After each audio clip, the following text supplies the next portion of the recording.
All right, we're doing it. So we got to fight. And I threw him out of the house.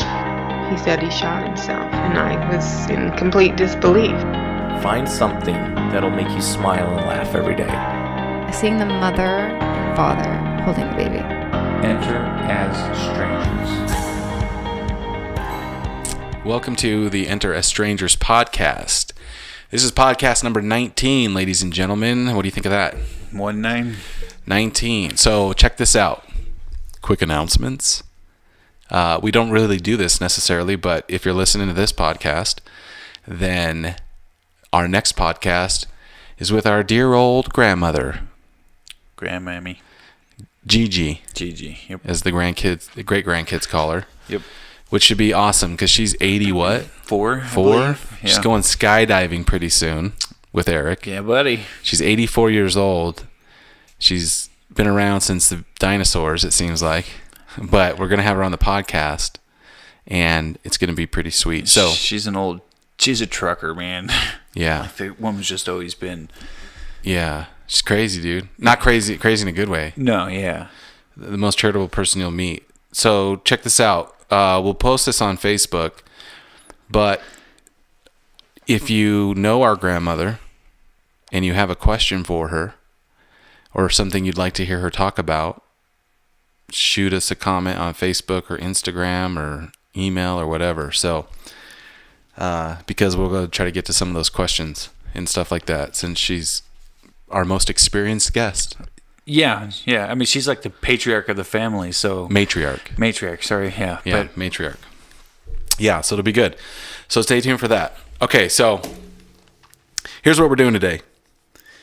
Based on feedback we always try to listen to people's feedback, and based on some feedback that we got and some feedback we gave ourselves, we want to try something here. So what we're going to do is we want to go deep, ladies and gentlemen. We want to go deep into a subject, okay? And the reason we want to do this is just because we always talk about the same concepts and things like that, and we get a good response from it, but kind of want to see what it's like to go a little bit deeper into some concepts. So the kind of concept that we decided to talk about today, and Eric, jump in here anytime, is our relationship with ourselves. So a lot of times in the podcast, we jump around from topic to topic. So bear with us. We're going to try something here. We're going to go deep on our relationship with ourselves, which in effect affects your relationship. That's where everything starts. All relationships. Agreed? Yeah. It's all a reflection of your relationship with yourself. Yep.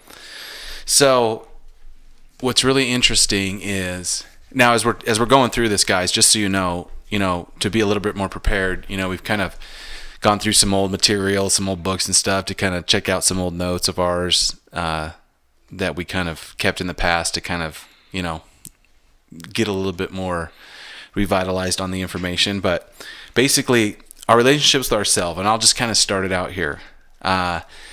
Like understanding what creates us. It's amazing how much stuff is formed in us, and you've talked about this before on the podcast, at a very, very young age. So who we are, who we'll become, and how we are is greatly depends on the way we're nurtured when we're young. I always kind of think of it this way. We're still little children. Yeah. And nobody knows it and recognizes it. Right. But we're all still little children. No, that's 100% true. Yeah. It's 100%. Well, Paris last week, he kind of commented on that. So as you're listening to this, guys, just keep in mind, and for you too, Eric, I think, or for both of us, we're going to kind of go into detail a little bit about, how we're formed as young children. But if you have young children, think of it that way too. Yeah. As you're going through this, but so everyone and everything we experience in life in general, but especially when we're little, has a nuanced effect on who we are, on our being, essentially, for good and for bad. That's like, I always kind of equate it to, it seems to me like that's the age, or that those young years is your subconscious being programmed. It basically is what it is. Yeah. And I think that's part of the reason why it's so hard to remember memories from when you're really young, and why a lot of kids don't remember a whole lot of stuff from, early years. But yeah, I think that's where most of our behavior, our programming initially comes from. And here's the thing: it drives, like you said the other night. That's where that 70% or whatever it was of subconscious, what it drives your behavior. It was in the 90s, wasn't it? Oh yeah, 92 to 95%. That's I think that's where it comes from. That 90% is what you're talking about. I would totally agree. So the same way that everyone and everything around us can have an effect on our being, it can also suppress our true nature too. Okay, and you got to think about this as a kid. Okay, when we're told not to do something or don't be that way or do something like this, you know what I mean? Those things can really change who we are at a very young age. And we don't realize it when we're older. It continues through. Okay, with mom, I need to tap dance and she likes it and she's happy. Or, or I don't do this because then she's angry and I don't get love. Right. And I don't like that. Right. So I do the things that gets me the love and the attention with mom, and then with dad it's different things, and you continue that in your future, I think, to all your relationships. Mm-hmm. You do. You're not being yourself. You're not being your true nature. You're being, I know this gets me love, or I learn this gets me love. This gets me fear. This gets me right. And so you steer you your shape whole, how you are because of those direction. things. Yeah. It's the simple thing, like if you grow up in a household with a real manly man, father, and you're a boy, and it's like, don't cry. Yeah. Don't you fucking cry. That can have a major effect on you as a grown person. For sure. Right? And if we only knew, Yeah. Well, and the reality is that it only may have taken one instance of extreme emotion where your dad said that to you. Yeah. And that's all it takes. Yeah. So basically, I think it's really important as we kind of go into this podcast, and this was something I was going to tell you, Eric, I was thinking about, as you go into this podcast, I think there's going to be in relationship with ourselves is such a complex thing that there's going to be a lot of what appear to be contradictions in some of these concepts. Yeah. But that is kind of illustrating the kind of crazy concept and the duality of becoming self-aware. It all has polarities. Everything does. Yeah. Yeah. And you need both sides of it. So, when we're young, I came across this concept and I wanted to talk to you about it, because I was like, God, that is such a dead-on thing, right? And the concept is creating survival personalities. And we do this at a really young age, okay? We instinctively do it. Now, keep in mind, when we're born, we're not American, we're not Chinese, we're not distrustful, we're not cynical, we're none of these things. Pure energy. There are no labels to you yet. There's no definitions been put on you. So just remember, it's been put on you, but you haven't put it on yourself yet. Well, here's the thing, but before you can start really observing your outside environment, right? You didn't come into this world with any of those things. No. Okay? So here's the thing, the way our parents, what do you think about this? The way our parents view us when we're young, okay? So the way they look at us when we're young, it is a reflection of themselves and their life. Okay? They see us through the filter of their lives. Right. That's where that's where we become our parents. It's just that cycle, for good and bad, feeds itself. But they see us as a reflection of themselves. Okay? So as a parent, if we can, I was thinking about this, it's like, how do you not do that to your child? And I don't know that you can. You're always going to be reflecting something on them, right? So, but this concept that I was reading in preparation for this podcast, I was like, whoa, man. So as children, we become whatever makes us visible to our parents. Right. That goes back to what I was saying a minute ago about this gets me love and this gets me not attention. And it's not even the big things either. It's the little things too. Yeah. We learn very quickly what gets us what kind of attention as kids. So we tend as adults to resonate around the energy that we experienced when we were kids. Right. So I don't know, there's just something about the idea of it's weird as I kind of was thinking about this concept. I was leaning it more in my life towards having kids than being a kid, because I feel like there ain't much I can do about that now, right? But just the idea that we just find ways to become like visible to our parents, Right. and it shapes kind of who we are. So in that same kind of context, if we're being shown that there's something wrong on how we think or what we do, it's a huge part of our survival personality. So the whole idea of creating survival personalities, those are techniques we're creating to survive, to do, or what we think we need to do to survive. Right. Because honestly, if I do X, then mom feeds me. That's as simple as the concept gets at a very young age. So we learn how to survive. Right. It's so complex in my mind right now, but it's like we always talk about, we're wired for survival, even from, millennia ago.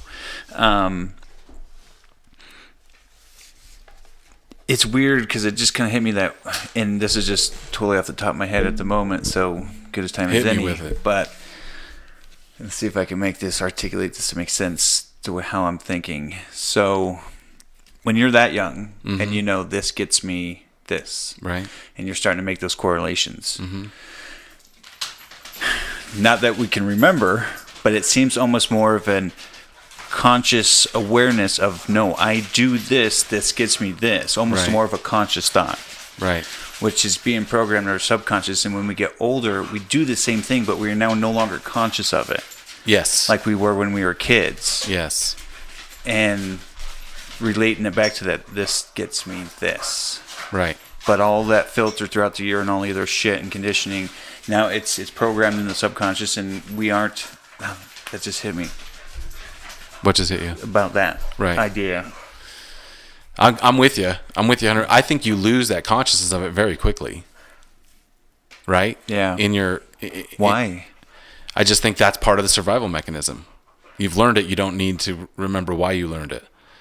Right? And that's what's kind of interesting. That whole creating a survival personality. Because, dude, as adults, really think about it.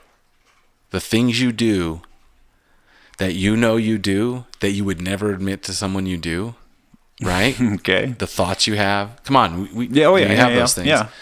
Those are survival personalities. Oh, You know what I mean? that's all we're trying to do. That's all that's what I'm saying. It's such a huge part of everything. But what's kind of I think it's really important to realize is that survival mechanism you have that you learned when you were a kid is the root of a false sense of who you are.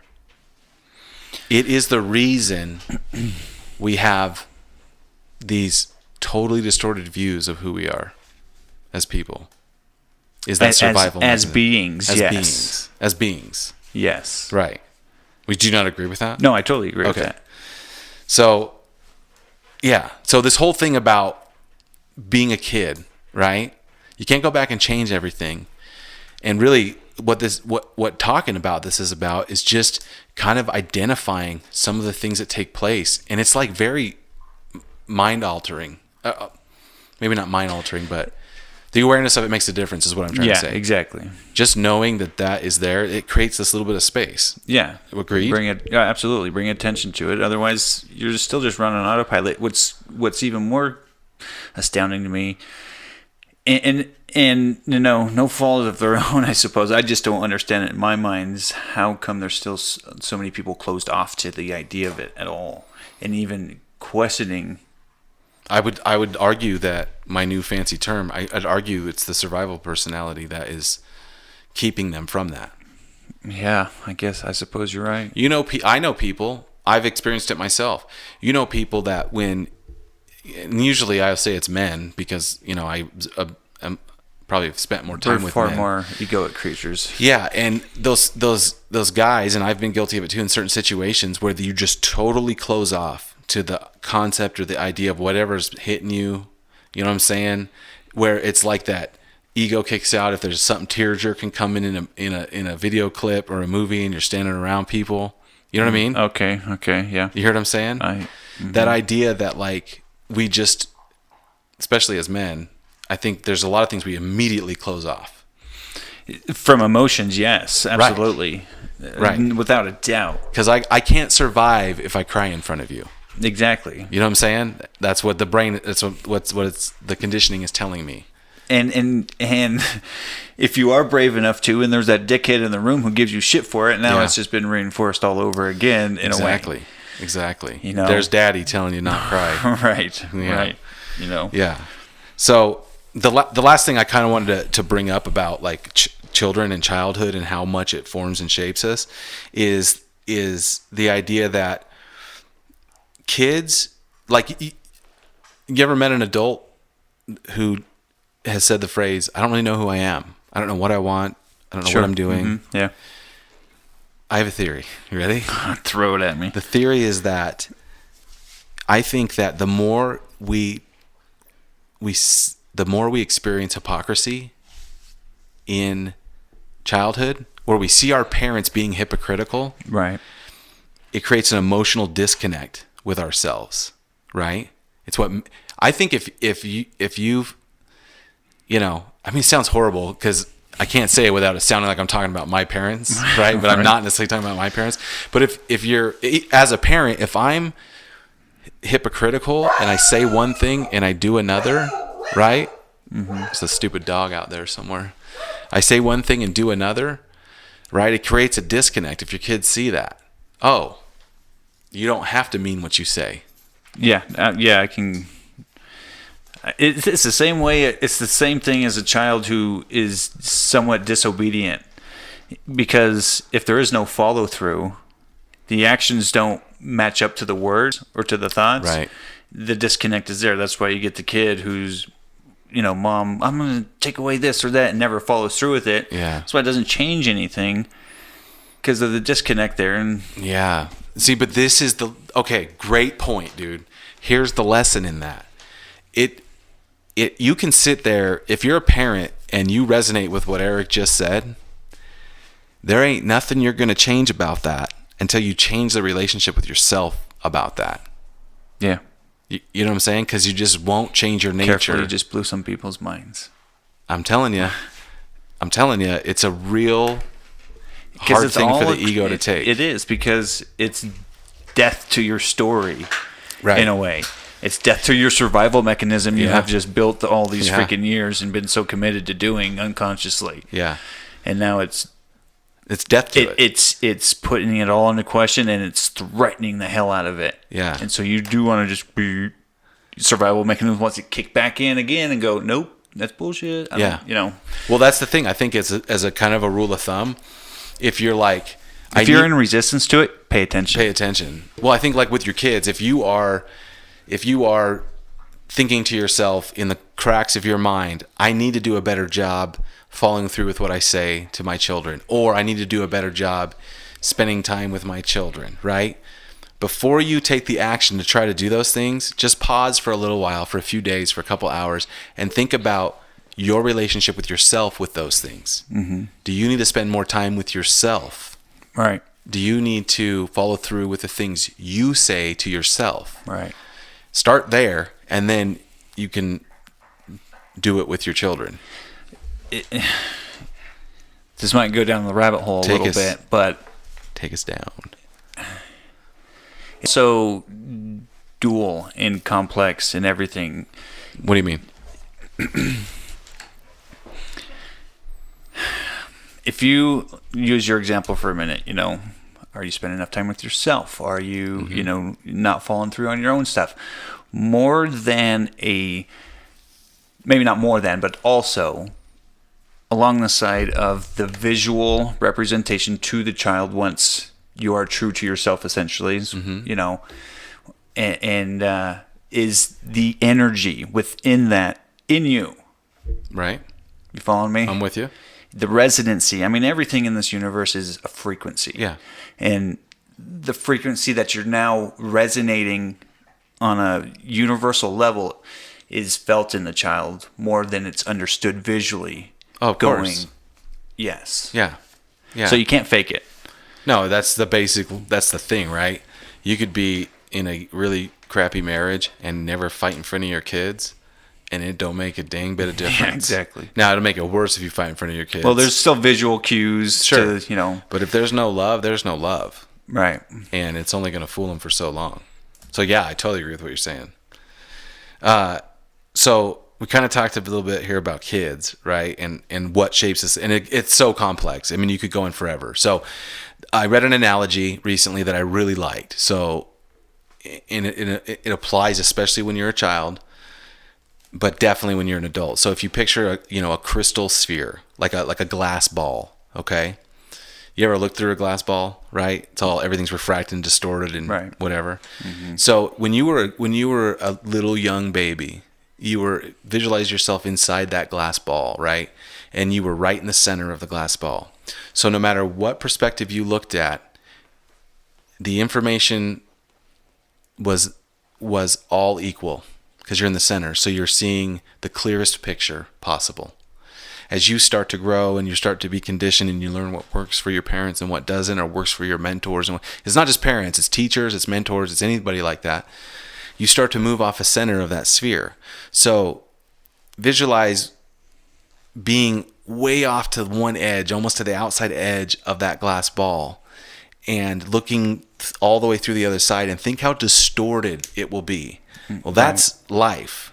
If you're not, I don't know, I hate the words, but if you're not centered, if you're not actively trying to, find that center, then you can't ever trust the experiences that you're having because they're all distorted. No. Right? No, it's absolutely true. That's how it just all ties into everything we've ever spoken about. Yeah. In so many ways. Question everything. Question your thoughts. Question your feelings. Because none of us are, or at least none of us in this room, me, right. you, and the dog, right. are that centered. Actually, he's probably closest than any of us. No, that dog is centered Yeah. more than us. I guarantee you. For sure. Because he's got no ego. Yeah. You know what I'm saying? So we take it from like being kids, right? And I think now we can talk about what kinds of things does that do to the relationships we have. And really, we're talking about our relationship with ourselves that we develop as a child. And now we have relationships with people, family members, significant others, friends, all that stuff, right? So I think what is interesting is like, think about the power you bring into a relationship, right? Like what you bring into a relationship is the whole thing. And you can bring anything you want into the relationship, whatever that relationship is. So if you're bringing into the relationship the idea that you are, if you're insecure, if you're super insecure, right? And you have this ideal, let's say you have this ideal woman in your head. You meet this woman, right? So not to feel insecure, to try to fool yourself from being insecure, you put her on a pedestal and you make her the woman that will never leave you or whatever. And you dote on her and you do all this stuff to basically make her be that thing that you're after, right? But essentially, because she's not that thing, it will start to crumble and kind of fall apart, right? So like, if you're going into a new relationship, even business relationship, whatever, the more you can be authentic to who you are, the more chance that relationship has to flourish. Yeah. Because you can trick it for years. Oh, yeah. Long time. Yeah. So, what do you think of that? No? Yes? Yes. So, as you guys can probably dictate, I'm kind of leading us down a certain rabbit hole here. And that's kind of how Eric and I decided to kind of do this podcast, is because, we want to like really get into the details of a few things. But so if I seem a little rehearsed or on track, it's because I'm kind of trying to walk down a certain concept here. Anyway, I don't know. I was just thinking about it, and like, it makes you really realize that we as a people need to really work on ourselves more. That's the only thing there is. It's so against our survival mechanism to believe it's only us. Yeah. Yeah. But what else is there? If you try and really break it down, what else is there? It is only us. Well, And it's complex. it's super complex. Seems like a mean trick of the universe, if you ask me, that we don't have good visual memories from childhood. Because at the end of the day, Is that true though? Are there people who can remember? I'm a sure ton of there's shit? people who are, that can, and they're probably the more adept ones, Yeah. because they are able to follow those kite strings back. They're not buried somewhere necessarily. Right.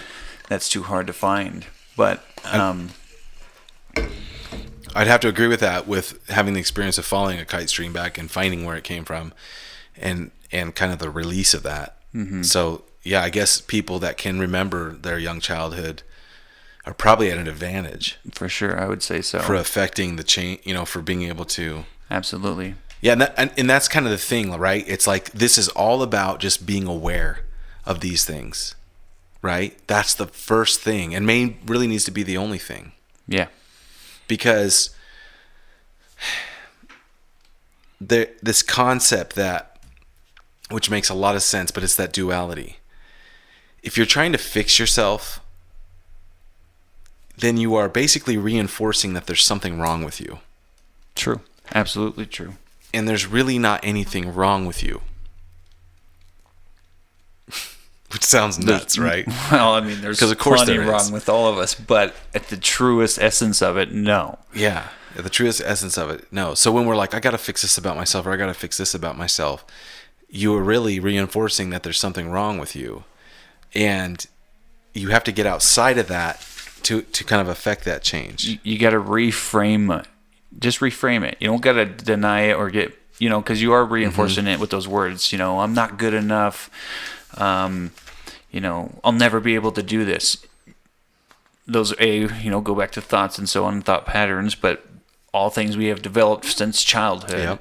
Yep. And reframe it. Is there anything I could be doing to help?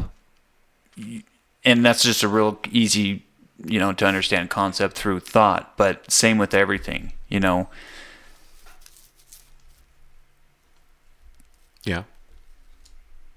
I'm with you. You got me thinking now. So that's just that's like a simplistic or a simpler exercise. Right. Is what you're saying. Yeah. Is the idea of helping? Are you kind of referring to like helping yourself or helping other people?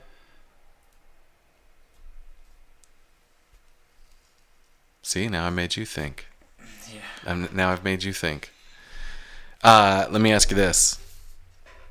Do you think that, in what we've been talking about here, do you think that we manifest the kind of emotional environment in relationships with people, especially significant others, that are familiar to us from childhood? Do we look for the same energies as we experienced in those conditioned years? I'm willing to bet. Yeah.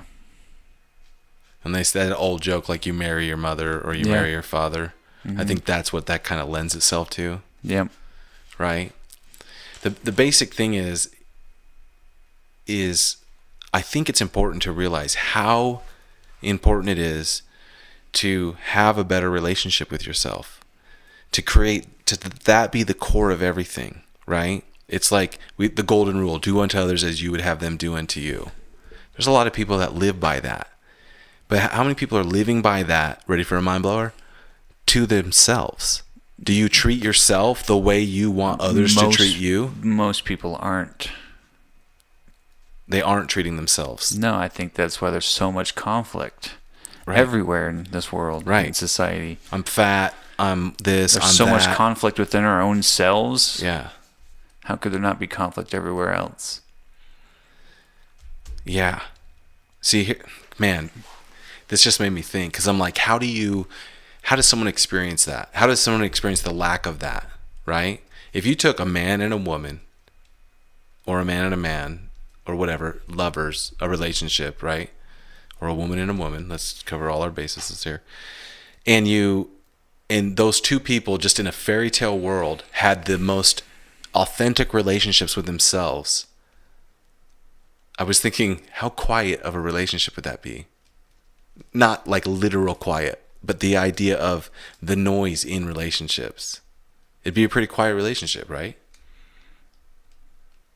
I could see that, yeah. I mean, because a ton of the stuff we've talked about, you were speaking about it specifically. Like Paris brought it up, right? Trying to hold on too tight, the fear of losing. Right. Like, that's a relationship with yourself. Oh, yeah, for sure. And the insecurities and everything else, all the other quote-unquote baggage you take with you. So You've been hauling that baggage around since you were a little kid. Oh, You yeah, didn't even man. know it. You didn't even know it. But this is the thing. I think what's really, it's both a blessing and a curse. But what you have to be careful of is going, oh, I'm this way because in my last relationship 5 years ago, or in my previous marriage, he did X, Y, and Z, and I did this. That's the norm, and that's why there's always so much baggage that gets taken, because it's never healed, because the truth hasn't been. But I would argue the truth is that's not where the baggage even comes from. That's what I'm saying. That's Okay, why it's right, never right. healed, and it keeps being baggage. Right. Even when you thought, I understand what's happened here. You're not there. You're not there. You're not at the source. No. Yeah. So So that's just personal experience. your 7-second count rule, Yeah. right? You like still it? doing it? Well, yeah. I've tried it a few times. Mm-hmm. I got to say I like it. Let's add one more exercise to the list. All right. When you're about to maybe try to make a point to a friend, a loved one, a family member, or you are on the verge of knowing here comes an argument, right? Or I've got a problem with this person. I need to bring something up. They did this, they did that. Count for that 7 seconds, and then take what your issue is between you and the outside person and make that outside person the inner you, and go, okay, this person said this and it offended me, so if I said this, why would it be, you know what I mean? Like, take it inside totally. Yeah. I think that idea. exercise could be pretty effective. I'm going to try it. Absolutely. You're going to try it Yeah, too? I'll try that. All right. Well, We'll see how it goes. Yeah, dude, you see people just don't treat themselves well at all. A lot of time. Do you treat yourself well? I certainly try to now more than ever before, having an understanding. But like you were saying the other day, something about like having a few bad days. Yeah, I think it lends to the idea, that we are our own worst critics. Right. And you tend to get down on yourself because who knows why, a host of reasons, I'm sure. Yeah. Well,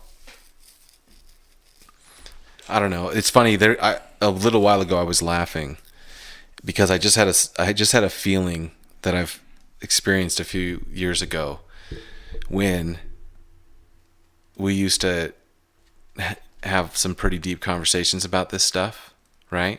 And the three of us were kind of all having an experience at the same time, kind of overlapping and things like that. But basically, the three of us our topic of discussion was all around the same kind of thing for a while. And that feeling like the whole it doesn't matter thing, right? To learn to forget. Mm-hmm. It's like you try to go into the details of all this and it's also contradicting and hard to do. And it's almost like the whole point is just to go through the exercise of it. It's not to figure anything out. It's not to come to a conclusion. It's just to go through the exercise, of trying to fooling yourself into thinking you're going to figure something out. Right. That's where the value is. Right. Yeah. So I don't know. So, okay. Childhood, we grow up. Listen, What? just accept the fact that it all has to do with your childhood. Well, yeah, of course it does. And I'm not talking to you specifically. No, I hear you. People in general. It sucks. You had no control over it. Our parents fucked us up. We fucked our kids up. Yeah.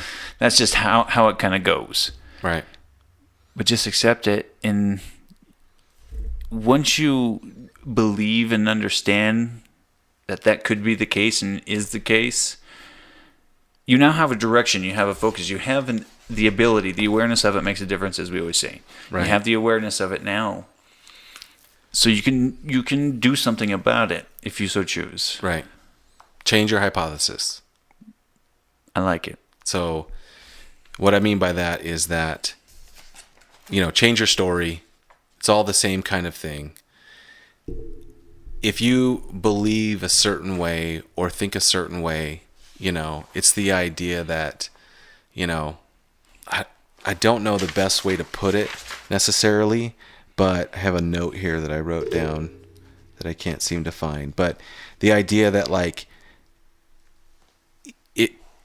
I like the phrase, change your hypothesis, because it kind of gives you the inclination that it's not anything that's a hypothesis is just a concept that you're trying to prove, right? So if you change your hypothesis, when life's not working for you, change how you frame it, change how you approach it, change how you think about it, to try to remove yourself with it. Because the point of all this stuff is not to fix what happened to you as a child necessarily. And I know this is going to get real murky for a second, but it's not to fix how you were as a child or change something that happened to you.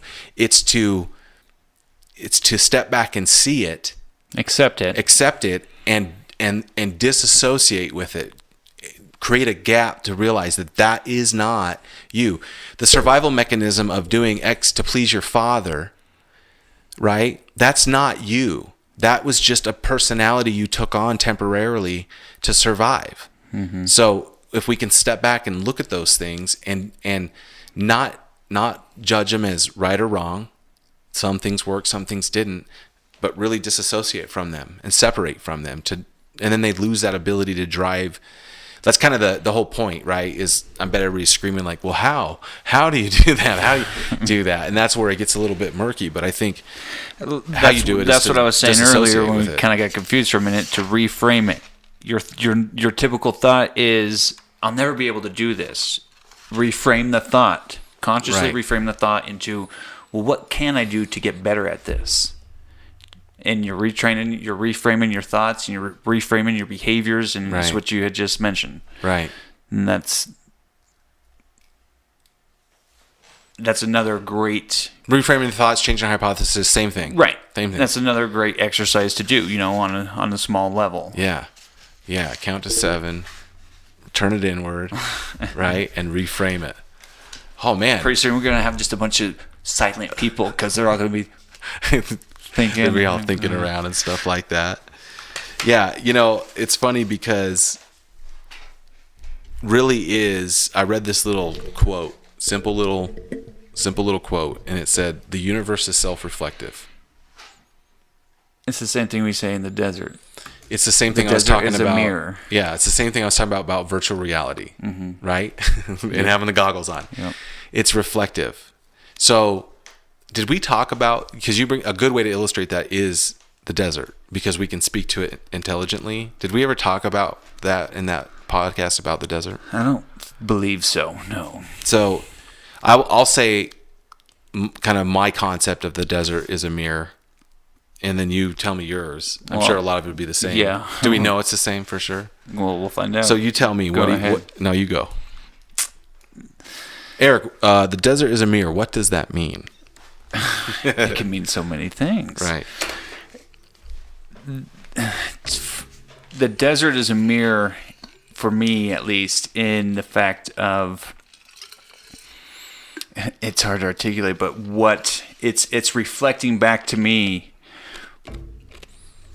where lacks are, where gaps are, if that makes sense. I don't know if that makes sense, but it's giving. It's the emotional, more the emotional side of things. It's emotionally mirroring how I feel. Right. I'm with you. And I know it's really because of the space that's allowed in the desert, probably more than anything. Right. It's the silence and solitude. Self-reflection. Okay. From the desert reflecting. I agree to a point. Because does it reflect the good? No. The desert being a mirror, that concept, to me, and I think I only got this a couple trips ago. is the energy that you're putting out, right? The desert will reflect it back towards you, and it will force you. It's honestly, since you might be going down this road here in the near future, the desert being a mirror, I associate it with the stories I've heard of people that have done ayahuasca, right? Ayahuasca, South American plant medicine, where it forces you to face your fears. Ayahuasca is really good about that. The desert doesn't necessarily make you force you to face your fears, but if you're going down there with a negative energy about something, that's why I say it's more emotional. It makes you Yes. It makes you face your emotions. yeah, and it's not like you're going to come around a corner of a rock and there's going to be some emotion you're facing back. But if you're putting out some pretty negative emotion, the desert will slap you. You might trip and fall and bust your toe open. We've all been desert slapped. It might be desert slapped. It might be start raining on you. You know what I'm saying? Someone might throw a rock through your drive-by, something like that, right? So, Yep. so I know Tyler listens to the podcast. So, Way to go, White Bear. yeah, he's gonna be laughing. So, yeah, that's a great point. The desert is a mirror, and that's kind of the thing. Like, I think that's another great thing. It's really important in life to go do things, to get or find situations that allow that space to be created, to allow your ego to be taken down a notch. It's emotional training. Explain. Well, it's just emotional training. Dealing with your emotions, recognizing emotions. All of it. For me, dude, all of it. From the childhood things, what are you experiencing? You're experiencing emotion. You're doing something to get an emotion, to feel an emotion. It's all emotion. And emotional IQ is not something you're taught, unfortunately. Honestly. We're always taught book IQ, Oh man, yeah. and intelligence and being book smart and that. Yeah. But if you can be emotionally smart, Huge advantage. huge advantage. Your residency in It's a huge advantage. yeah. Have you noticed? Because we're sitting across from each other and can see each other's facial expressions, but I think it's important to point out because it's indicative of the concepts we're talking about. You and I keep stumbling, and your brain freezes. Right? You've done it. I've done it. Bunches. And it's because there's so much inherent contradiction in. It's back to the spaghetti bowl. It's so intertwined and so interconnected. Right. Everything's going different directions. Right. And sometimes that's where the stumble comes from. Your mind gets lost going through those pathways. And Here, a real simple analogy I just thought of for this. If people are kind of like, what are you guys talking about? It's this. And I'll make it so simple. If you have a ball, okay, and you cut that ball in half, all right? And one half is all the good and one half is all the bad, right? That ball doesn't do what it's supposed to with only one half. It's got to have both halves. So awareness is not about making more of the ball good or more of the ball bad, which why would you do that? Awareness is about stepping back and existing outside the ball, right? So it can do what it's supposed to do, yeah. right? Yeah, no, I'm with you. That's kind of what you're saying, Right. right? Okay. So yeah, it's that. So, man, let's just be real honest. When I read a few of these books, I think we talked about this with somebody here, one of our guests, but like, dude, I wanted to tell everyone, oh, this new thing I found. It's changing the way I feel about things. And then you go far enough into it and you're like, you totally realize that is one of the most egoic things that you can do is try to preach that to other people. And you just kind of lose the drive to do that. It doesn't become less important. You just realize the futility in it. That's just more of your story. I know. At the same time, right? That somehow it's egoic to share information, because that's all it is. Not that you're trying to. We perceive it that way. Is you're pushing this onto me, and automatically creates a resistance in the other person because someone's telling you now to do something in a way. still all a part of the story and the survival mechanism Yeah. to make you feel like it's too egoic to share the information because it's not going to be received well by the receiver. It's so easy. And so you're in fear of that. Oh, I'll tell you, but it's other things too. For me, It's everything. for me, totally admit, like when I was doing that, because I wanted people to know what I had figured out. Right. I wanted you to understand how important it So was. in your conscious thoughts, was that I'm superior thought? It was the ego creeping back in, like we talked about, right? Thought I had some things figured out. I felt so good.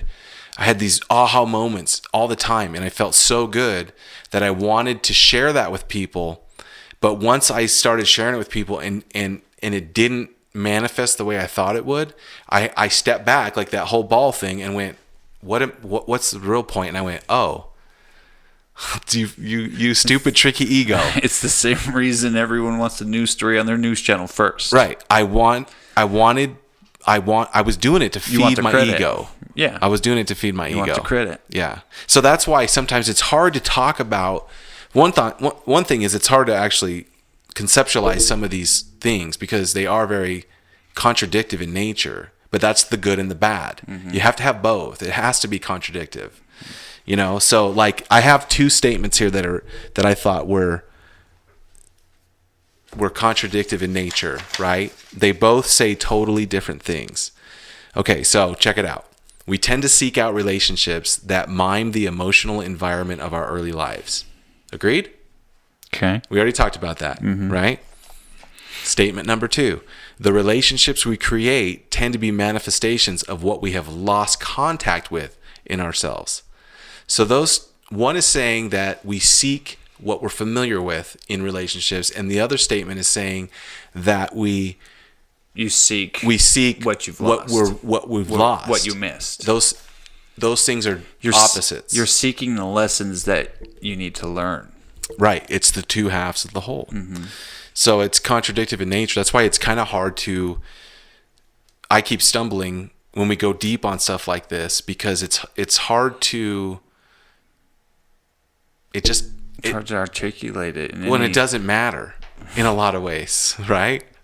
Stop listening. None of this matters. I'm just kidding.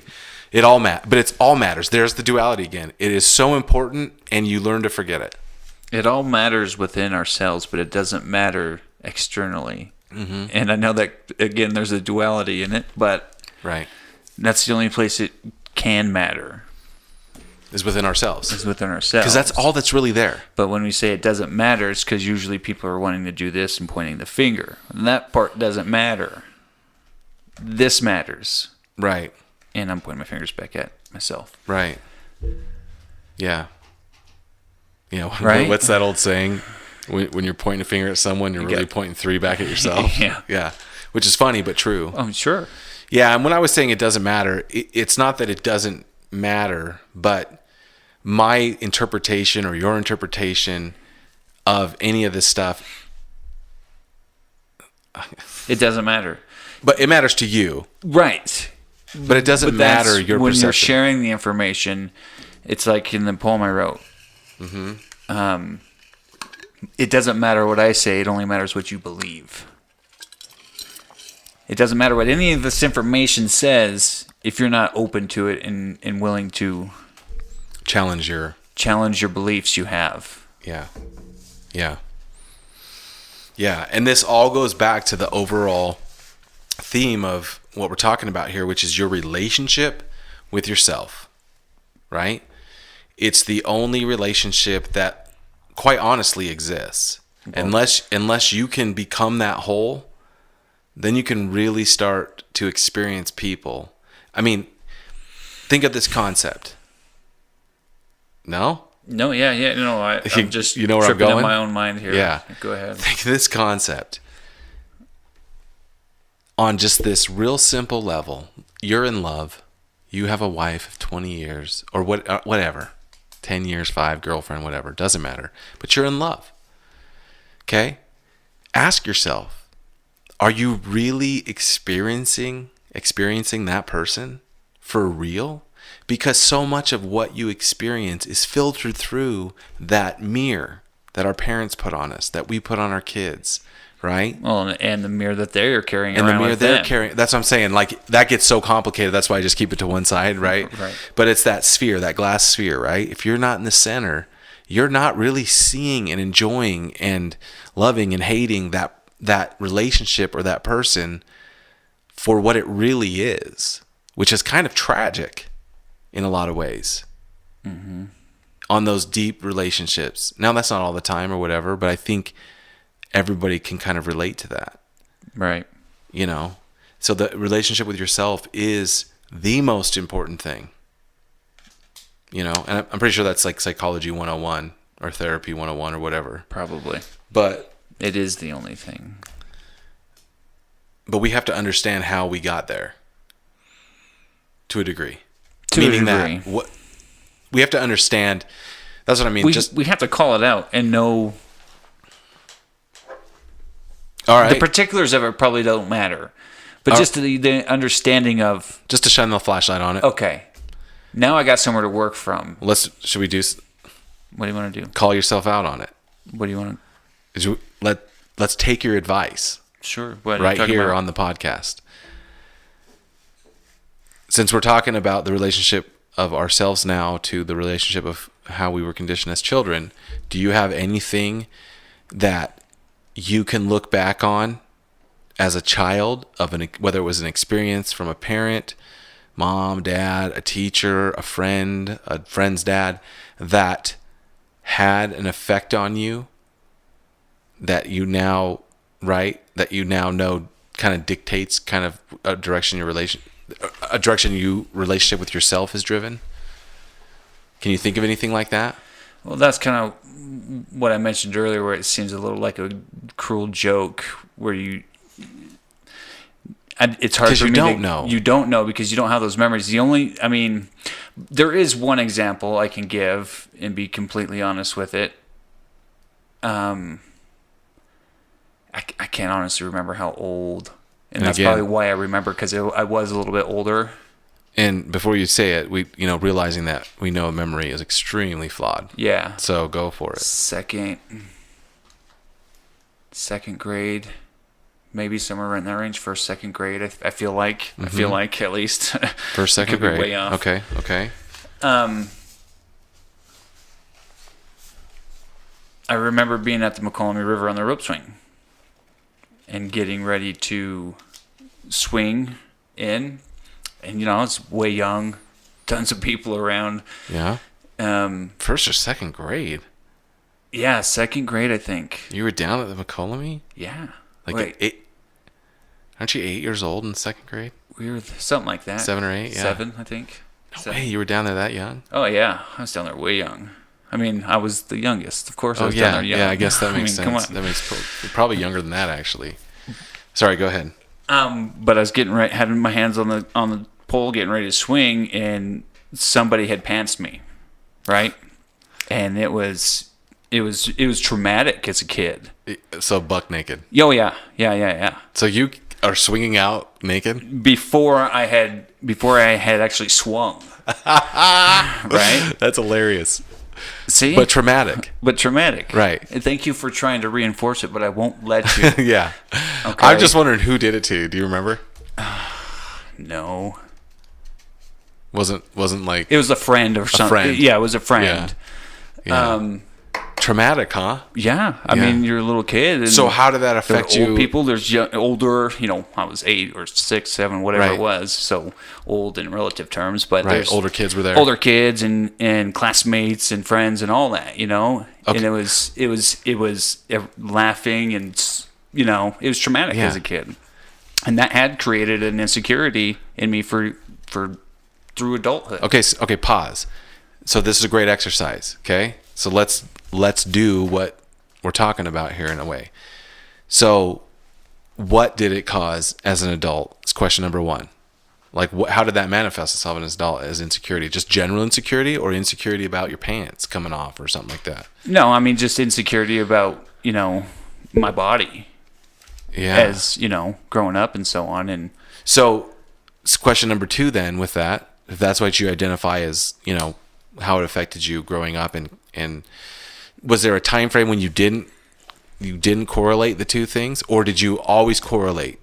You always knew you had an insecurity about that because of that moment. When I decided to pay attention to it. But were you an adult when you did that? Or did you realize it as a teenager? No. So when you were an adult, you realized it. Mm-hmm. And how did that affect you? How did realizing it affect you? Did it have any change in that insecurity? Did it diminish it a little bit? Yeah, no, it definitely did. I mean, like we say, the awareness of it makes a difference. At least gives me something. Yeah. It's you're like, it's there. It's the kite string. It is. Yeah. It's probably one of the only kite strings that I can fully, for sure, know I'm leading it back to the right place. I keep just tripping on what you're saying about this whole, the cruel joke of the universe is that we can't remember our childhoods. And again, that's a generalized statement, but I know a lot of people can't remember the amount of things that you experienced. There's no way you're going to remember them. Maybe it is a survival mechanism in that. It is. Do we really want to remember? Right. We'd hate our parents, and our kids would hate us if they could remember every little thing. Maybe that's why we don't remember. It's the only way we could survive coming into adolescence. Well, then that's the only way any relationship's going to ever survive it. Hopefully everyone's got amnesia and forgets everything the following morning. I guess. Could make for a real success. Yeah. You know? Yeah. Or chaos, but... yeah, man, that's interesting. So... How about you? Yeah, I put you on the spot. Now I'm sitting here over going, how do I not get to me? I mean, I have honestly, I have a really particular kite string, but it is extremely personal, and so I wouldn't be comfortable sharing it, on the podcast. But I can tell you that I don't know, mine was pretty personal. That was personal, but this is like personal and it's personal to a lot of people to a handful of people that are listening to. So that listen to this podcast. So I know that sounds like an excuse, but just know I will get to another one real quick, but just know that particular one, which was really powerful for me, was very releasing to realize that. So, but another one for me was this. I always had a complex, same kind of thing, right? It's the dumbest thing. It's a simple example. Maybe this is a really good example.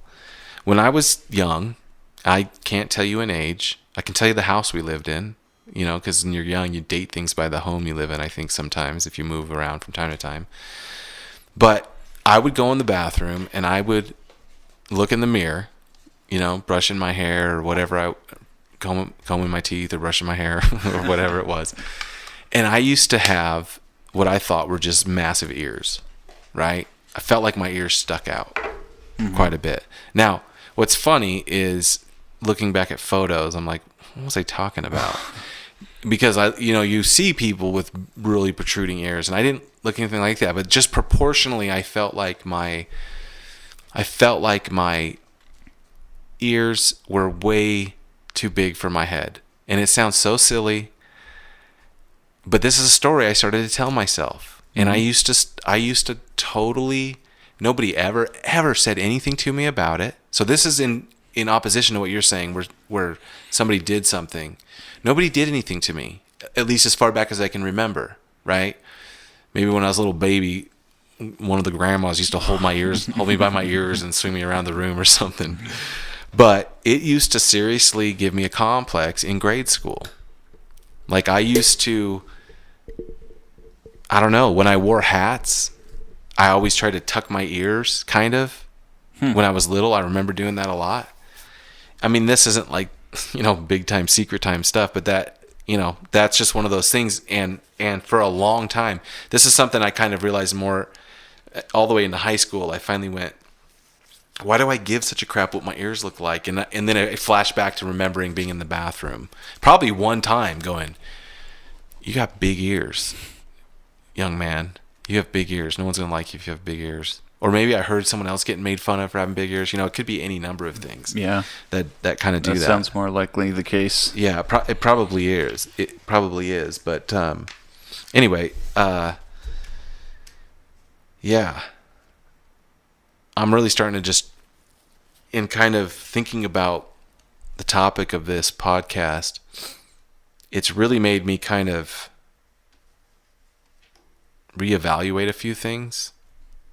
And I think that's real important to talk about with yourself and having a relationship with yourself, is that sometimes all it takes is a simple piece of information that you read or you hear, and it can make you think of a concept that's, 90 degrees of where you were thinking about it. And it can really start a ball rolling. And so in preparation for kind of thinking about, what's my relationship with myself and stuff like that, and kind of flipping through a couple books and going, oh my gosh, that's so insightful. My point being is that, to what Eric was saying earlier, anytime you can do something that, that educates you, that takes you in a certain direction, that's positive in nature, whether it's, a book or it's inspirational this or a documentary on that, super, super good for you. It may not change anything, but it's super good for you. I think so. Just think so. There's my comment for it, okay? I think so. You think so? Yeah. I mean, I don't know if it's all about timing or what have you, but, who knows what that piece of information is for another particular person. It's all a matter of perception and how your mind interprets things and so on. So you never know what that little nugget might be for a person. But yeah, once I don't want to use the word identify with it, but once they get the awe from it or whatever, hopefully that starts the ball rolling. Yeah. Well, if it does, it's something you should, keep the momentum of going if you can, because if you can keep up that momentum of learning new things and expanding how you think about yourself. I was thinking about this, and tell me if you think this is accurate or not. The way you feel about yourself at any given time when you're in a relationship sets the tone for that relationship at that time. So if you're feeling do you think that if you're feeling shitty about yourself, that carries over and the tone of your relationship with someone else is kind of shitty? Yeah. I mean, it's kind of what we've been talking about, right? Yeah. I was just kind of framing it a different way. Like, the immediate effect of being in a bad mood or being down on yourself about something, you come home, you go over to someone's house or whatever it is, and you carry that tone with you. You know what I mean? You have that kind of... It's that energy it's about vibration. You. Mm-hmm. And sometimes that other person can bring you out of that pretty quick, maybe making you laugh or whatever it is. But sometimes it can spiral.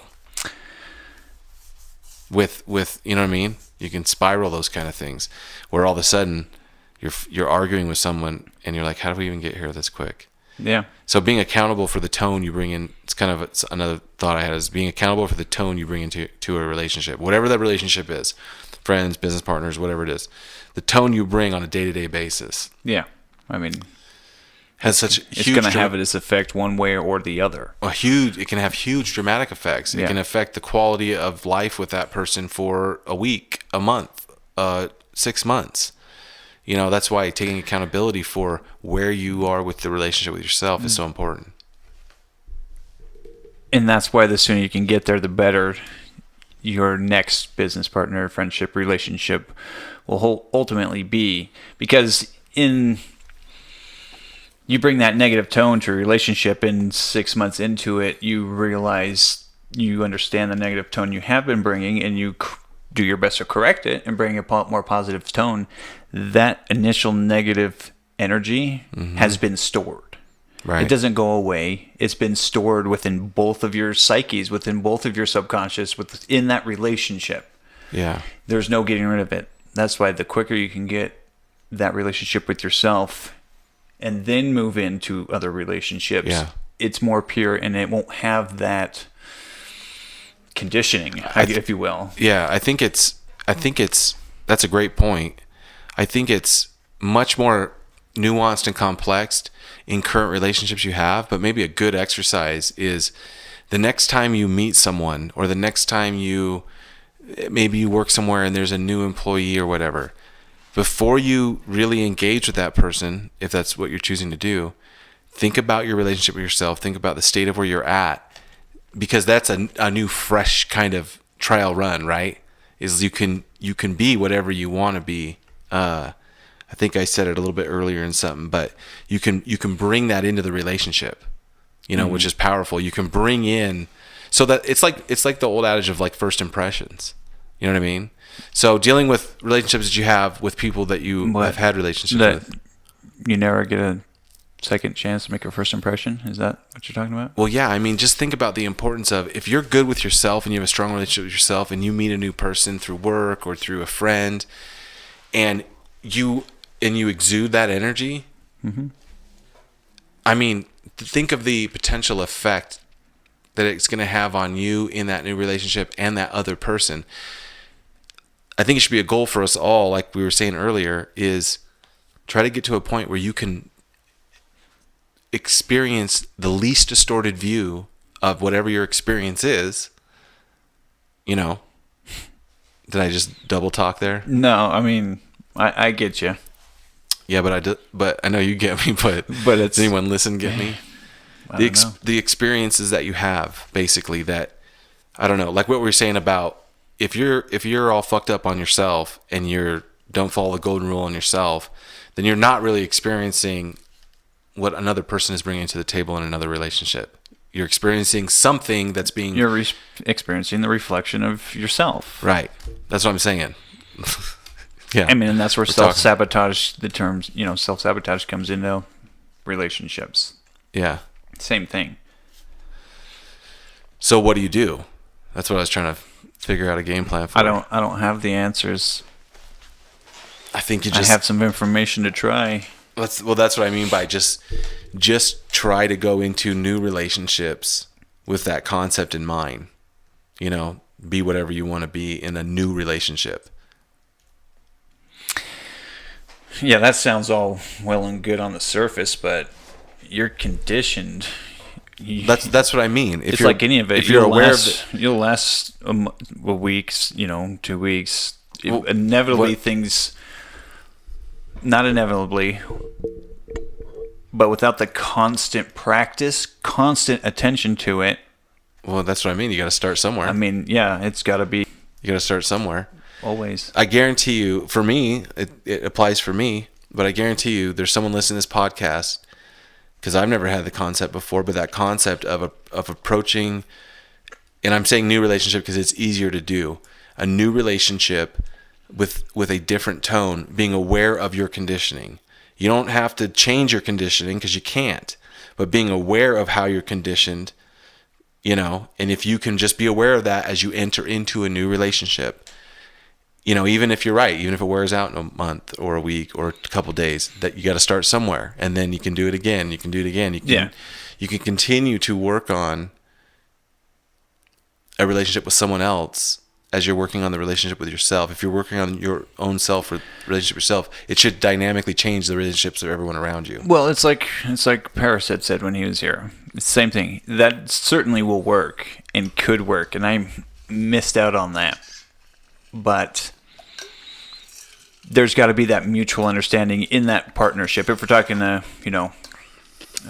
intimate relationship, for example, that communication of, I'm going to slip up on this, I know this isn't on you, this is on me type of a thing, and that understanding be there.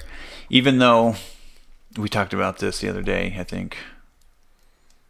But it doesn't have to be that to make progress.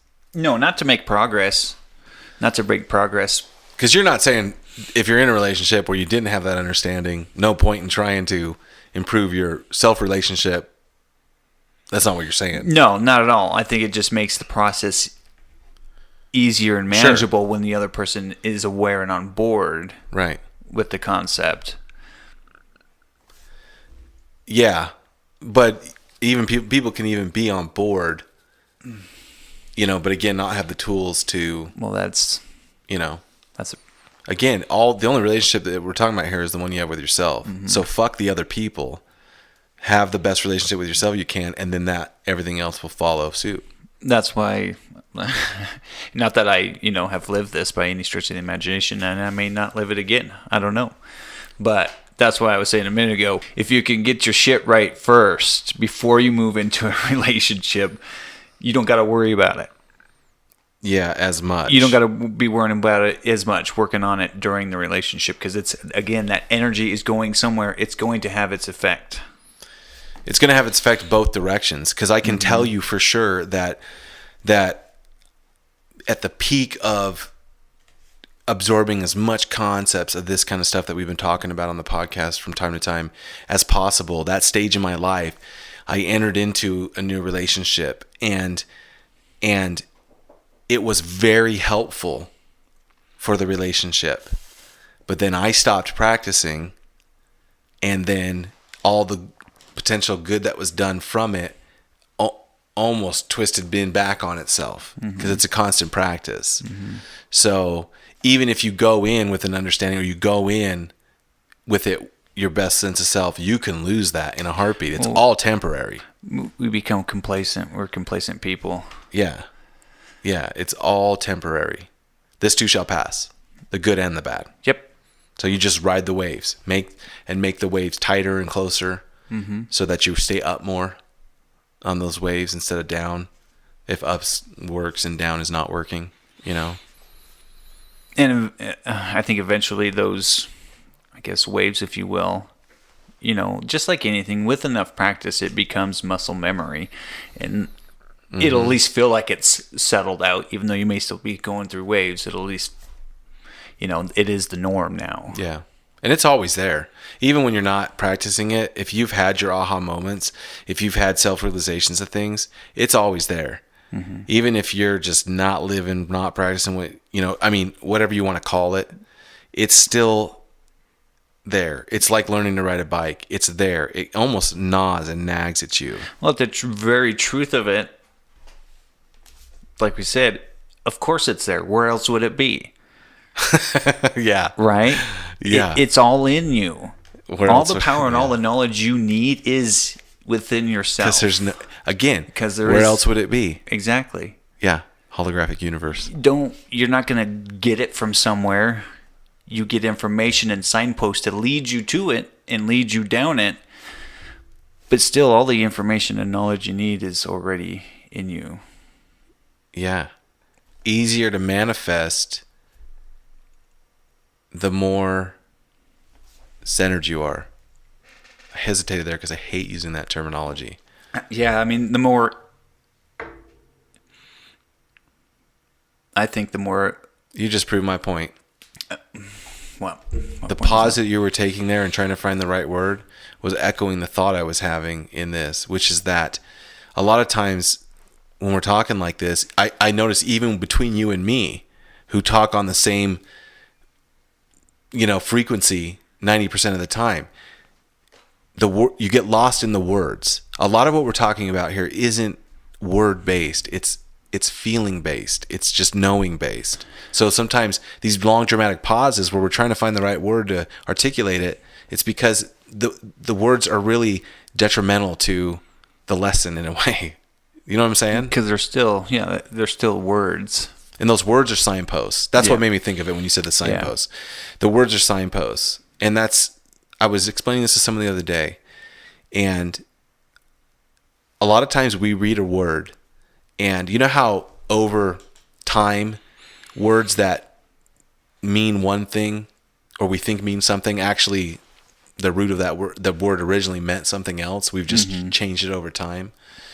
And a great example of that, and a long example of that, is the word sin, which just means to miss your target. Right. That's all it means. So the idea that if I read a word or you say something, that I hear that word and all these neural pathways in my brain fire, okay? And that word could be a simple word like love. Well, love's not a simple word, but it could be a simple thing like car. Without my conscious knowing, when I hear the word car, all these neurons fire in my brain, and they basically move past associated memories that take me to the term car, right? I can't say, there's very few things I can say that your brain won't start to register an unconscious relationship to that you've experienced. So what I'm trying to say by that is that when we say certain words, really think about, especially if you're having a discussion with somebody, what does that word mean? Because you might be thinking, you might have a totally different relation to that word. And that's evident when you're in an argument with a significant other, right? And you say one thing and she says one thing and you're both saying the exact same thing, but you're using different words, or using the same word, but you're both coming at them from a different perspective, is because your experience is so different. So that's my little rant on words. Because as you were talking about the signpost, I'm just like, man, the words get in the way so much. Well, I think more, in originally I was going with it, where a stalling for words is more than centered. I mean, centered is an okay word, but emotionally centered. Okay, I can get down with that. I don't know. It's something I've been looking a lot into lately, and it makes a ton of sense to me. Is your emotional cue, your EQ, not your IQ. Your EQ. I like that. Because your EQ, it is everything. It is all of your interpretations. It is all of your perspective, because it's all based on a feeling, an emotion of some sort. That's what goes, this is good, or this is bad, or this is happy, this is sad, this hurts, this doesn't hurt. It's all They're all emotional cues. They're all emotional cues. Man, and you can go deep on that. Oh, you could go way deep, and what that looks like, I don't fully know myself yet. That's the thing. You can seriously go so deep on that, those emotional cues, because you can be aware of those emotional cues. You can actually, I believe you can change those emotional cues. Sure. EQ. I mean, that's what I'm saying. This is what the curriculum looks like. Don't ask me, but right. Emotional education, where's it at? Yeah. Why aren't we taught that stuff? Yeah, and that's true of every type of, that applies to every kind of person, whatever, male, female, young, old, all the different variables. That emotional education, where's it coming from? Because we're all getting some level of an emotional education, but we're not getting it in a format that is designed to make us the best version of it. So your parents were your number one emotional education, right? You know what I'm saying? We're designed to survive. Yeah, exactly. But that, I mean, like you're saying, literally, it's just like what I was saying the other day, is that the idea of the book Fight Club, I heard the author talking about why that book and then subsequently the movie resonated so much, is because there's not a lot of literature out there that speak to men that way. And it was addressing something in men that took off, which is the most popular books out there are typically written for women. I was telling you this the other day. But that emotional education, we're missing on all kind of facets. You and I are missing it as men, whatever generation we are. You know what I mean? Like, I can feel this missing thing. Sure. You know what I'm saying? We're not really a man's man. I'm not really a man. I gotta speak for myself. I'm not really a man's man, in the traditional sense. And I feel like, what is that even? Well, I don't know. I think it's an experience. I think it's an experience that our grandpas had, right? And I'm not saying it's a good or a bad thing, but at times it's just like being out in the wilderness, right? And the idea of why bushcraft survival is so popular right now. It's so popular because people are missing something about in life, right? And they want to experience a different way of living that's harder. I think there is a real draw to things being harder that we desire. It's the minimalist lifestyle in a way, and it gives you, each day has a purpose now. When you're in bushcraft specifically, or homesteading, right? Each day has a major purpose, right? Because if you're not working each day getting something done, then you're falling way behind. And when you get something done, not only has it given you purpose, now it gives you pride and accomplishment. And I know there's a lot of negative connotation to the word pride, but pride's an okay thing. Super important. It reaffirms your positive thought patterns. And that, I mean, I think that's what appeals to so many people on like a bushcraft, on all those documentaries and TV shows. Do you think that, I mean, we're kind of, Off topic. yeah, but which is fine. It's what we do around here. But do you think that do you sense that there is a pull towards simpler times? There's a backlash to the technology. Yeah, absolutely. I think you're seeing it more and more. Well, that's I what I'm think it's saying, more like, prevalent now than it was all these 10 years homesteading ago. shows on Discovery Channel, Yeah. all these Alaska shows. Yeah. People watch that shit. I mean, you've me got included. actors and stuff going to minimalist lifestyles and stuff who've Yeah. had it all, Yeah. you know? Yeah. That hunter-gatherer time frame. Mm-hmm. That's what people don't get. Talk to me in another million years and it's going to be different. But right now, we've advanced so far, so fast in the last 1,000 years that we haven't caught up to that. And we're never going to catch up to it. But like they say that it takes about 10,000 years before evolutionary cues start to show up, right? So a very popular example of this is agriculture, the way we consume it today, large format farming, the stuff we eat. It's going to have an inevitable evolutionary effect on the human being itself, but won't manifest itself for another 9,000 years. And kind of what I'm getting at here is that we're still built to live in small tribes of up to 150 people. I mean, Dunbar's number, which is basically that you have the capacity to remember the names and faces of about 150 people, and that's it. And there's a reason for that. So we're living in this world where it's so much bigger, but we're not designed to live in that world. Yeah, we're not anymore inept to do it or adapted to do it. We're not adapted to do it. Like I said, 20,000 years from now, we'll be adept to living in 2018. Right. But we'll be moved on so far from that at that point.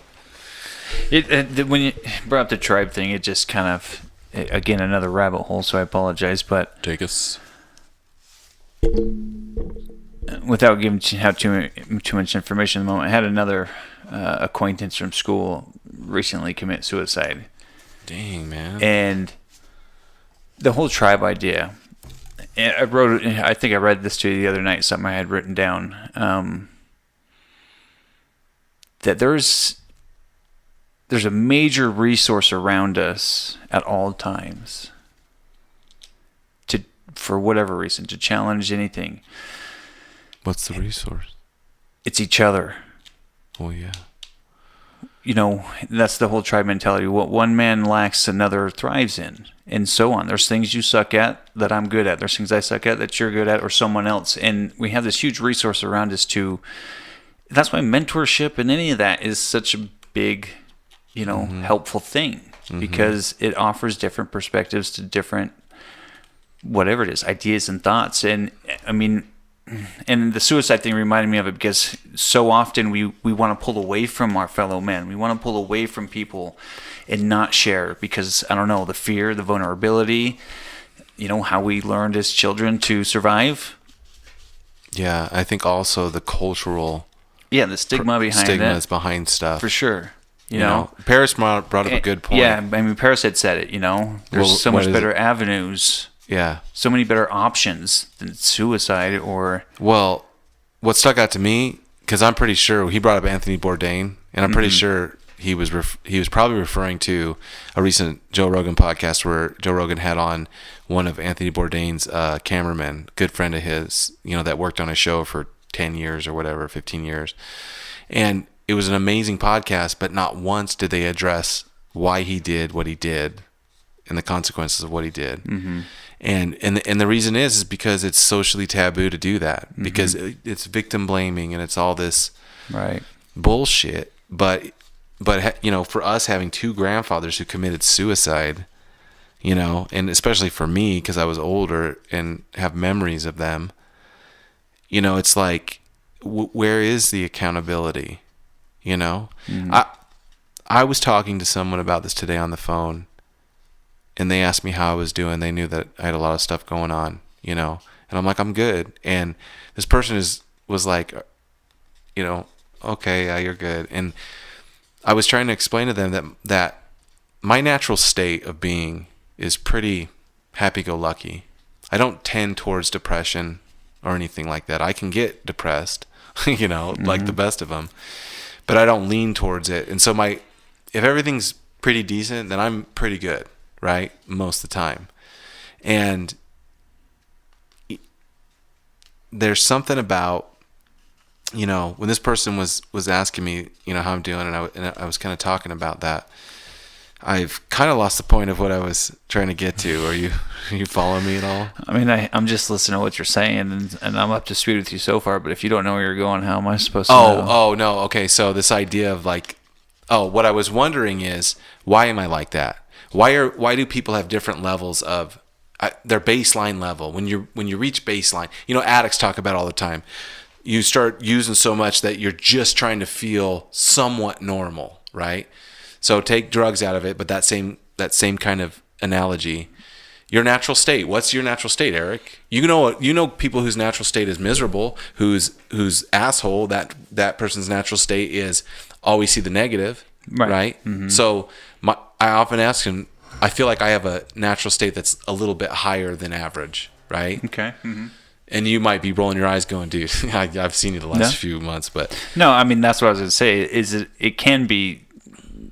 It's in here though. It can be situational externally from what I'm seeing, right? And that's why you're saying, "Oh, you're right. I've seen you this," which is true, but you don't necessarily know what I'm feeling. I don't know what's in there. Right. Yeah, I don't experience that. Well, the long point I'm trying to get to here is I was kind of like, why am I like that? And this might be a kite string thing, and I entertain the idea that maybe, or at least I think my natural state is higher, and maybe I'm that way because I was pretty impacted by having two grandfathers that committed suicide, right? Because of depression, essentially. Mm-hmm, mm-hmm. So it's just like having a parent who's an alcoholic, and 9 times out of 10 that child will grow up and not be an alcoholic. Isn't all suicidal because of depression? All suicide? Yeah. For the most part. I think there's, suicide bombers aren't necessarily depressed. You know what I mean? Or people that are making statements that kill themselves aren't necessarily depressed or anything like that. But yeah. But I just question if that's why, That's highly possible, right? Yeah. It was kind of like one of those little kite string moments. I was like, maybe. Because at least I tell myself that if I'm feeling super down, I'm like, I'll be good because when the water level's out, right, my water line is usually pretty good. For me, and I am, find the gratitude in what you can along the suicide terms. I am grateful. It's sad, of course, but I am grateful I experienced suicide in my adultish life, right? Because of what I was able to, find the gratitude in and see what it did to family and friends and the aftermath that person doesn't have to be accountable for, right? You see it, and the awareness of it makes a difference, or forgive them for they don't know what to do. Well, now I do know. I see it, right? And that's why I would, I have such a firm belief that I would never commit suicide, no matter how bad it got. Same thing. Yeah, because I was able to witness it. We're kind of basically talking about the same thing, right? But just each coming at it with a little bit different perspective. Yeah.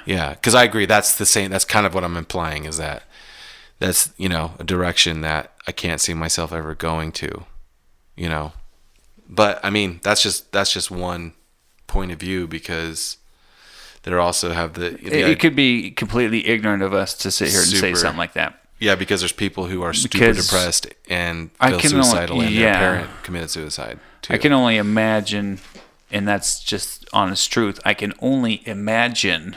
I have no knowing of how that super duper depressed feeling, the kinds of thoughts and stuff that go through your mind, and the kind of control it does have. I don't have any idea. Right. You don't have any idea. I have no clue. You haven't experienced it. No. I again, I can only imagine. And that's all I can do. So I can't really. Yeah. say I know, but And then I do know what it does. Yeah. Anecdotally, or, from the outside, you can see what it does. Right. Which has an effect on Yeah, you, absolutely. on who you are and what you're doing It's and all the that. same reason we have developed who we are, because we've seen things and what they do and how they, as kids. It's like it's some people, like whoever. Your parents are alcoholics. You grew up, Right. you've seen it. You see what it does. You Yeah. choose not to. Yeah. The rest of your life. Yeah. That's a good point. Something interesting that you just made me think of when you were talking about you experiencing suicide. I'm like, my brain kind of went, man, we're on this topic again, which has been a topic that's come up on, right here, right now, Paris's podcast, Mom's podcast. Mm-hmm. And I know I've mentioned it to you before, but sometimes doing these Me You podcasts feel a lot different structurally than having a guest on, or I've been kind of wrestling with that. Like, it's almost like two different podcasts sometimes. Yeah. But in this conversation just made me realize that it's not at all, because almost every time we sit here and talk like this, almost every time we've had our individual or our solo podcast with each other, I figured out what to call it. Our podcast, we usually are always referencing back to something that someone said in a podcast that we talked to or whatever. Mm-hmm. We've referred back to Adam. We've referred back to we refer back to him all the time. So I think they are way more connected. Anyway, I just wanted to share that because I'm constantly thinking how this thing affects people. And honestly, I don't know if you've thought about this, but when I was kind of thinking about this podcast, I'm like, ugh. Like, at what point do we have to really be responsible for what we're saying? You know what I mean? Like, is there a certain responsibility there, or is there no responsibility? You're responsible for yourself. You're adults, damn it. We just got done talking about it for an hour and a half. Oh, yeah. You're responsible for your damn self. For yourself. It's like I was saying earlier, it's just information. Yeah. Just because it doesn't matter what I say, it matters what you believe. Okay. That's At the a end of great the day, point. it's signposts, it's information. It's not, this is the hard, fast way to do anything. That's that, look what I learned again thing. Right. It's information. Take from it what you will. And you were speaking in regards to this podcast. Into all the all information. things, but also this podcast. Yeah. I mean, do you want that to be your final thought? done. That's it? Okay, my final thought. Look at the relationship you have with yourself first, every time. Find a mirror. Find a mirror. Look at your relationship with yourself. I mean, I'm actually excited about this concept. When was the last time you looked into your own eyes, stared deep into them? Every morning. No, never. A long time since we built that true mirror, probably. That true mirror was cool. Yeah, probably since then. Why do you ask? I was just curious. Yeah, it's a weird thing. It's powerful, but notice how awkward it seems at first, and it's just you. Well, that's How afraid are we of ourselves? Oh yeah, that's Right? a good point. We are deathly afraid of ourselves. Well, think about it like someone who doesn't like, that has body image issues, right? It's like me with the ears. It's like I witness people all the time looking in the mirror and going, ugh. You know what I mean? It's like, what? and in the society around us doesn't help anything. Yeah. It's all marketed. If you buy this car, you get the girl. You Yeah. know, type thing. It doesn't help. No. And that's where this kind of stuff, like your relationship with yourself, can again, it's the only thing. So, and this goes for men and women, but it's one of the local radio stations has the X96. They do that thing where it's like things that must go. Oh yeah. Right. This is something that must go. Okay. If you've got a loved one or a significant other, and you're gonna bitch and complain about the weight you've put on or how you look or anything like that, and the person you're saying it to gets pissed off, Yeah. tough shit. Because if you're going to talk shit on a person I care about, I'm not going to sit there and condone it. I'm not going to play along. You know what I'm saying? Yeah. It goes back to this whole thing we were just talking about. We want to resonate that same feeling, right? If we feel shitty about ourselves, a lot of times it's a fucked up thing to say, but we want the person we're bringing the attention to it to echo it, right? Oh yeah, put on a few pounds. Oh, I know, not all the time. I know. Not necessarily. That's that illusion. They want you to say the other thing, but it doesn't matter what you say because the core of it is It's all the same. Either way, it's still on the individual because the insecurity could have come from a different conditioning of need validation. And Right. now they're saying it to get, oh, no, you don't. You look great. To get the validation that way. Either way, Right. it's validation to either side of the coin. right. My point is that when I say yawn or boring, when you say something like that, like I have this thing, dude, right? If I care about you and you're going to talk shit about yourself, then you better be prepared to be treated like someone who just talks shit about my kid, right? Or shit about my brother, Right. because you're talking bad about someone I care about. You know, that's my final thought for the day. We just went off on another long rabbit hole. How long's this been going on where you've been throwing this foam at me? A couple of minutes. Couple of minutes now and I didn't even notice. All right, everybody, I think we've beat this one to death. So thanks for listening.